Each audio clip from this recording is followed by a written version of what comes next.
पांडुपुत्र सहदेव कैसे बने त्रिकालदर्शी, जानिए चौंकाने वाला रहस्य।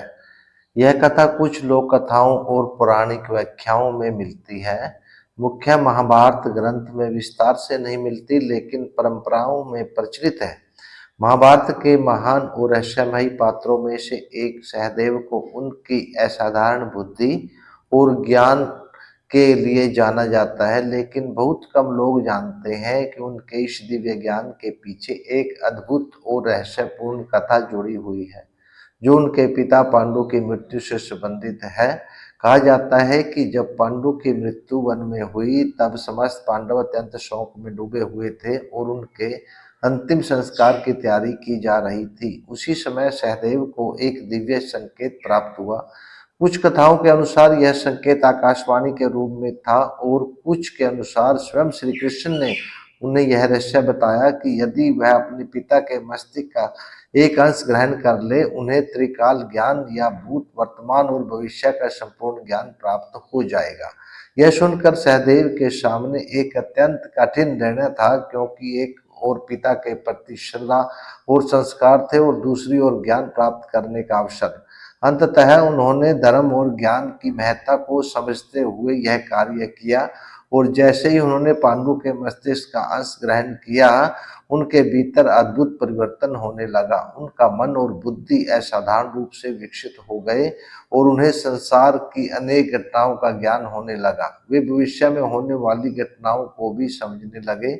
यही कारण है कि सहदेव को महाभारत का सबसे ज्ञानी पांडव माना जाता है। लेकिन इस ज्ञान के साथ एक महत्वपूर्ण शर्त भी जुड़ी हुई थी, जिसे स्वयं श्री कृष्ण ने उनके सामने रखा था कि वे इस ज्ञान को बिना पूछे किसी के सामने प्रकट नहीं करेंगे।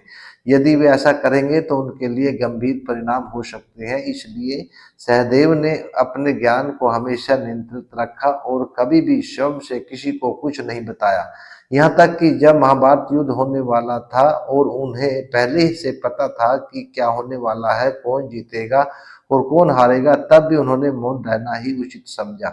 केवल तभी बोले जब उनसे विशेष रूप से पूछा गया। यह उनके संयम और अनुशासन का सबसे बड़ा उदाहरण है।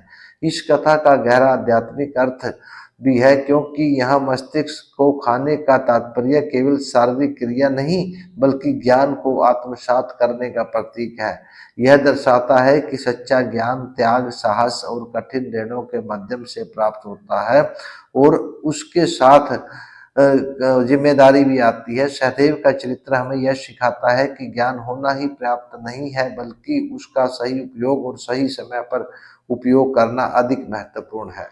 उन्होंने कभी अपने ज्ञान का दुरुपयोग नहीं किया और हमेशा धर्म के मार्ग पर चलते रहे। यही कारण है कि वे एक आदर्श ज्ञानी और संयमी व्यक्ति के रूप में पूजे जाते हैं।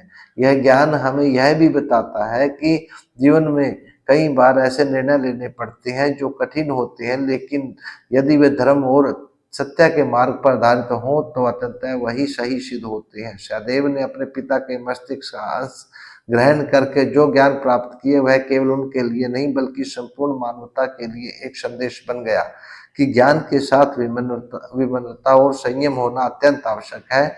ये है इस कथा का सबसे बड़ा सार। नमस्कार। यदि दोस्तों आपको यह सार अच्छा लगा तो मेरे चैनल को सब्सक्राइब करें। धन्यवाद।